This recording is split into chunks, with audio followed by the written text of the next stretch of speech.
Why dip it up when you can dive right in? Why let things simmer when you can cook up a storm? Why live life in half measures when you can live it to the brim?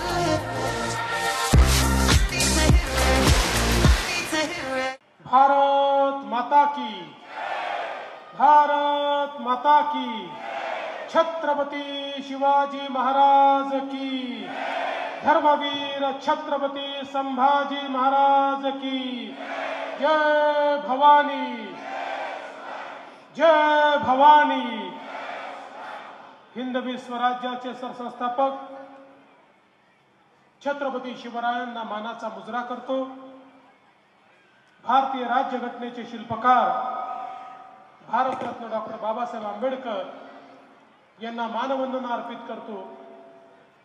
आजच्या या अतिशय विराट सभेमध्ये मंचावर उपस्थित असलेले सन्माननीय लोकप्रिय खासदार संदीपान भुमरेजी, आपले राज्यसभेचे खासदार डॉक्टर भागवत कराडजी, आपल्या क्षेत्राचे अतिशय लोकप्रिय उमेदवार आणि ज्यांना चिरतरुण राहण्याचा आशीर्वाद या ठिकाणी मिळालेला आहे असे कार्य सम्राट आमदार प्रशांत बंबजी, कैलाश पाटीलजी, संजय खंबायतेजी, दिलीप निरफळेजी, जयमालाताई वाघ, त्याचप्रमाणे या ठिकाणी उपस्थित शेषराव जाधव, भाऊसाहेब दार, LJ गायकवाड, रवींद्र चव्हाण, किशोर धनायक, दत्तू हिवाळे, दीपक बढे, योगिता महालकर, फकीरराव भालेराव,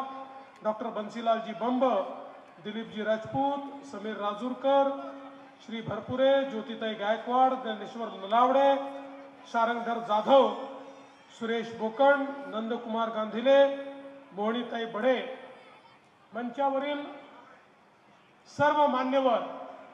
कोणाचं नाव सुटलं असेल तर लिहून देणाऱ्याची चूक आहे, माझी चूक नाही आहे, तथापि मी क्षमा मागतो.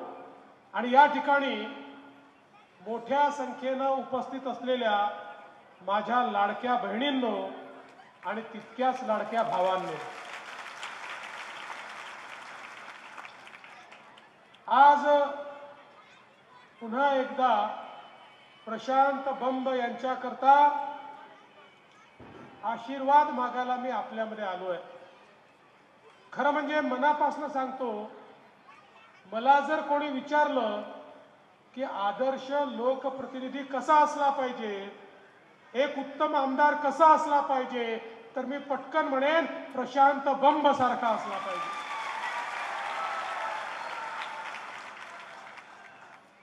साहेब, या माणसानी जी कामं करून दाखवली ना, भल्या भल्यांना जमत नाही अशा प्रकारची कामं त्यांनी केली आहेत. आणि नुसती कामं केली नाही तर या ठिकाणी प्रत्येक गावात झालेल्या कामाचा लेखाजोखा छापून त्यांनी तो प्रसिद्ध केलाय. अरे, माझं तर समोरच्या उमेदवारांना थेट आव्हान आहे, तुम्हीही इतके वर्ष आमदार आहात, एका टेबलवर या, इकडे आमचा प्रशांत, इकडे तुम्ही, आणि दाखवून द्या कोणी काय केलेलं आहे. मी तर इथे जेव्हा येत होतो तर मला गाणं ऐकायला मिळालं, तुम तो ठहरे परदेसी साथ क्या निभाओगे. अरे, धाराशिवहून येऊ द्या, संभाजीनगरहून येऊ द्या, का जपानवरनं येऊ द्या, जीतेगा तो प्रशांत ही. खरं म्हणजे या मतदारसंघामध्ये प्रशांतनी केलेली कामं जर आपण बघितली, गंगापूर उपसा सिंचन योजना ही योजना म्हणजे एक प्रकारे शेतकऱ्यांचं जीवन परिवर्तन करणारी योजना आहे. आज 40 गावातील 30,000 एकराला अगदी शेतकऱ्याच्या बांधापर्यंत सिंचन देणारी 693 कोटीची योजना केवळ आणि केवळ प्रशांत बंबमुळे झाली. आणि आज प्रशांतजी तुम्ही जी अपेक्षा केली आहे, पुन्हा आपलं सरकार आलं, 30,000 एकर नाही, उरलेल्या 80,000 एकराला देखील त्या ठिकाणी पाणी देण्याचं काम होणार आहे. कारण मी सिंचन मंत्री आहे. तुमची दुसरी योजना माझ्या टेबलवर आली आहे. आचारसंहिता थोडी उशिरा लागली असती तर त्याच्या मंजुरीचा कागदच घेऊन आलो असतो. पण काळजी करू नका, आचारसंहिता संपली की त्यालाही मान्यता आपण देणार आहोत. दुसरं महत्वाचं काम, गंगापूर वैजापूर ग्रीड पाणी पुरवठा, ज्याचं भूमिपूजन करण्याकरता मी आलो होतो. 1075 कोटी रुपये आपण त्यांना दिले. 373 गावांना त्या ठिकाणी पाणी पुरवठा होणार आहे.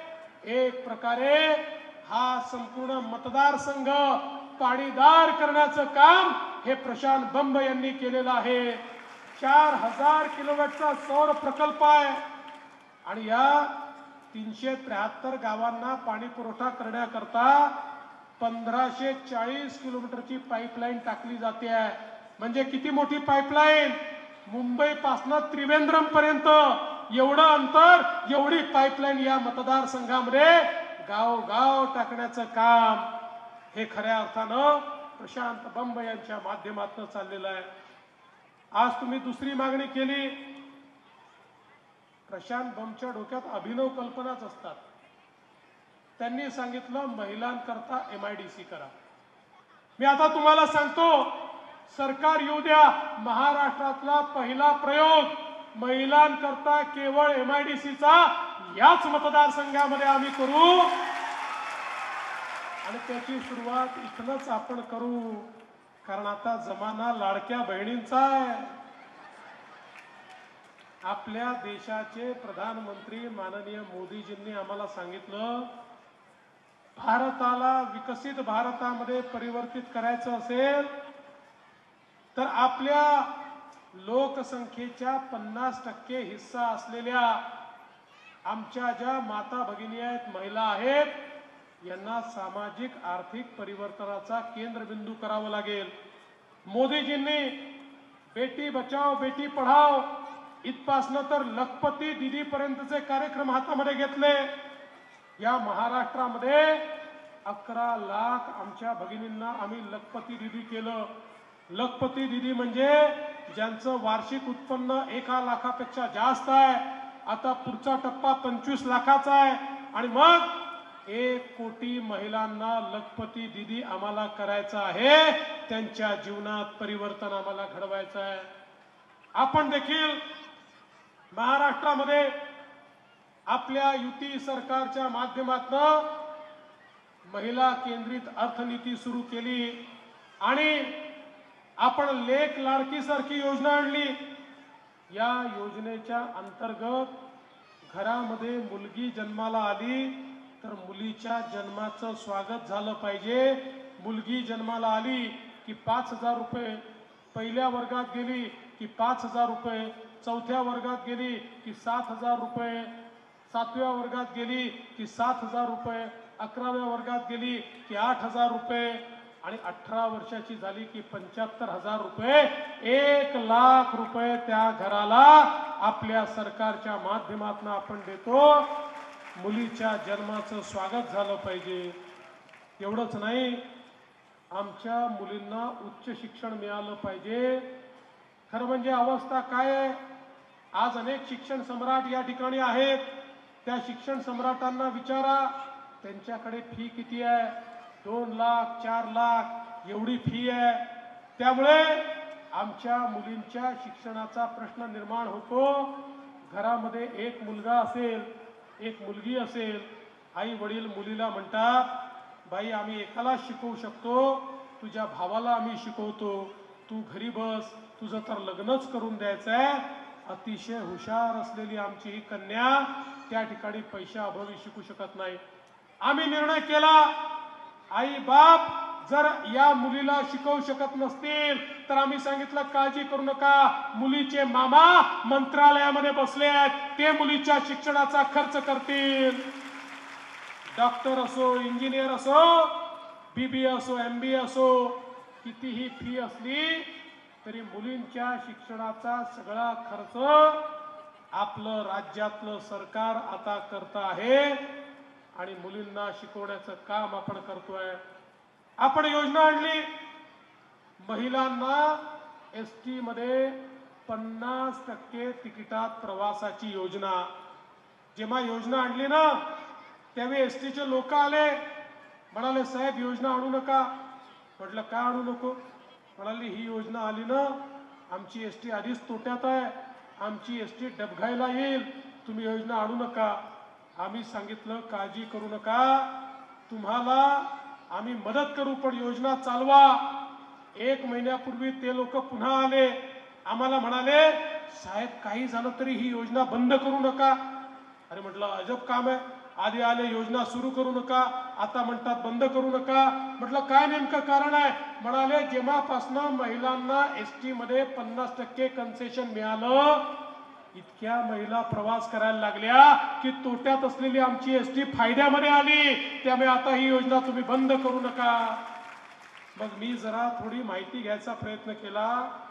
माझ्या लक्षात आलं आता आमच्या लाडक्या बहिणी आमच्या भाऊजींना सांगतात तुम्ही घरी बसा, तालुक्याला जिल्ह्याला मीच जाते, तुम्ही गेले की दुप्पट खर्च येतो, तिथे गेल्यानंतर पान तंबाखू खर्रा मावा काय काय खाता आणि पैसा बर्बाद करता. मी गेली तर अर्ध्याच पैशात जाते आणि पैसा वाचवून आणते.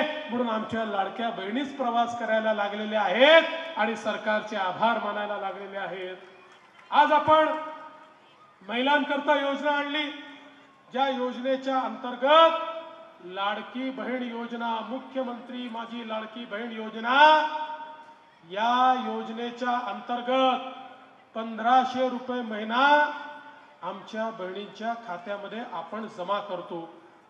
योजना आणली, आमचे विरोधक काँग्रेसचे असतील, शरद पवार गटाचे असतील, शिवसेना उबाठा गटाचे असतील, आम्हाला म्हणत होते योजना फसवी आहे, होणार नाही, मिळणार नाही, जाणार नाही.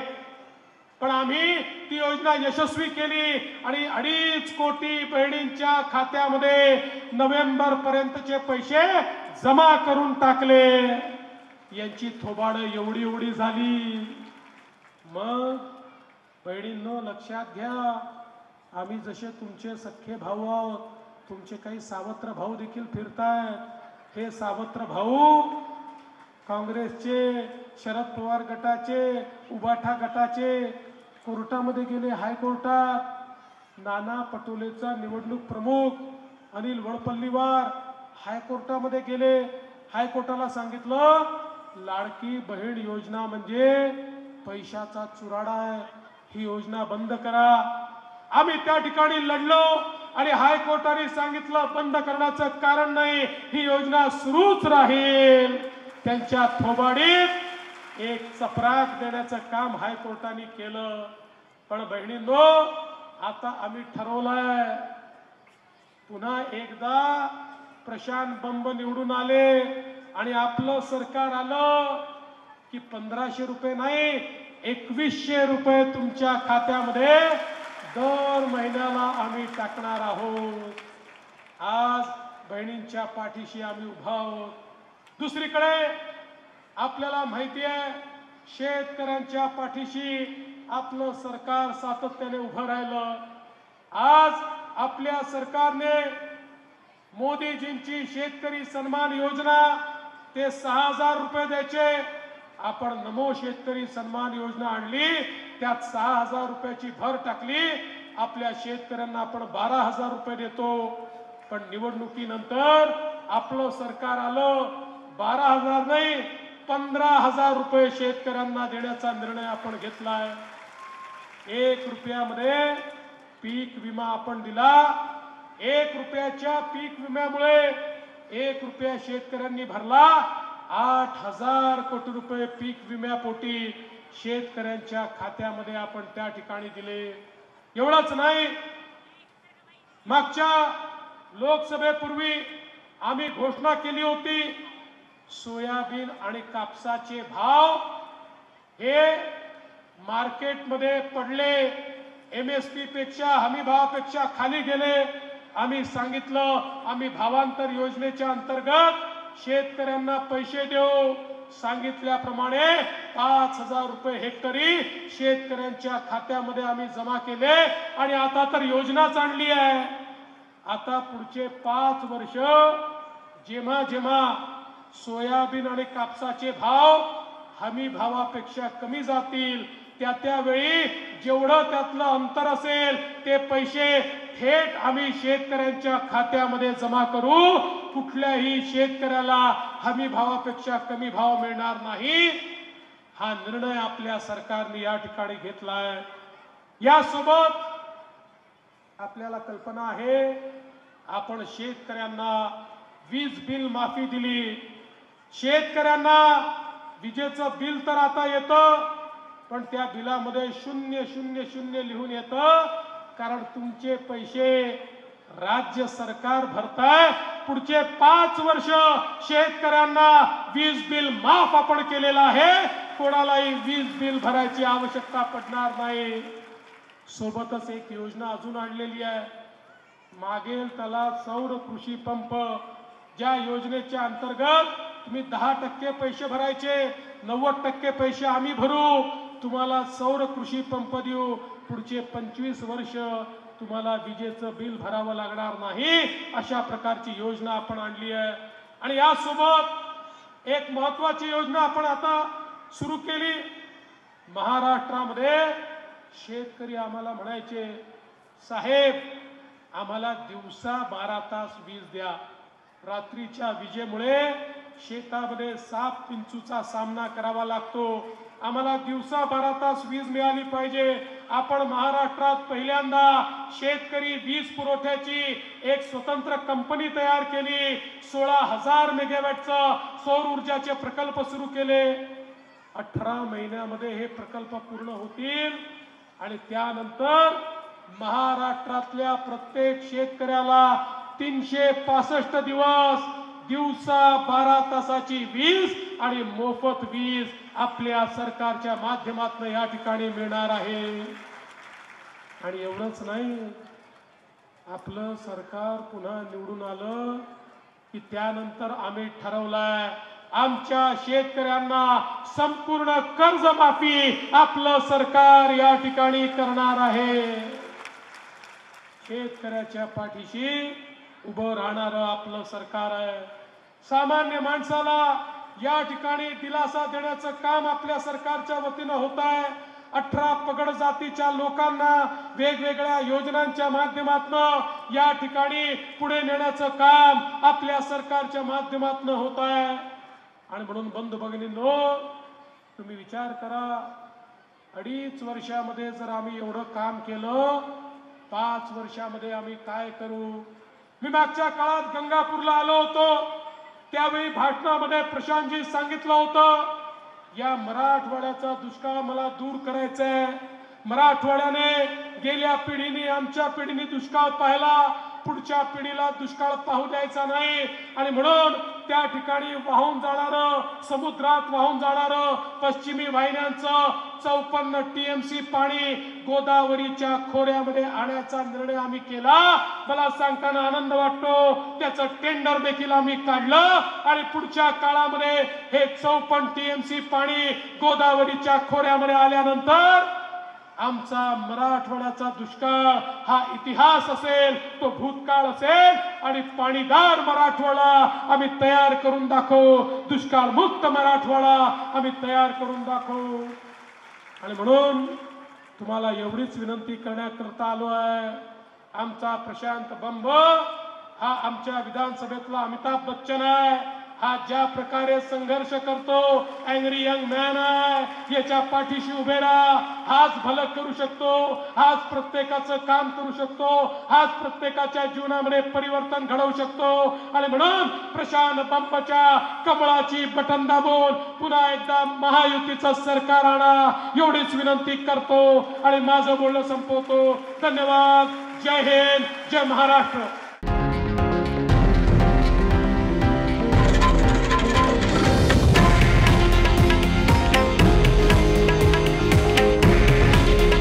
हे आहे देशातील नंबर 1 न्यूज नेटवर्क आणि आपण पाहत आहात TV9 मराठी.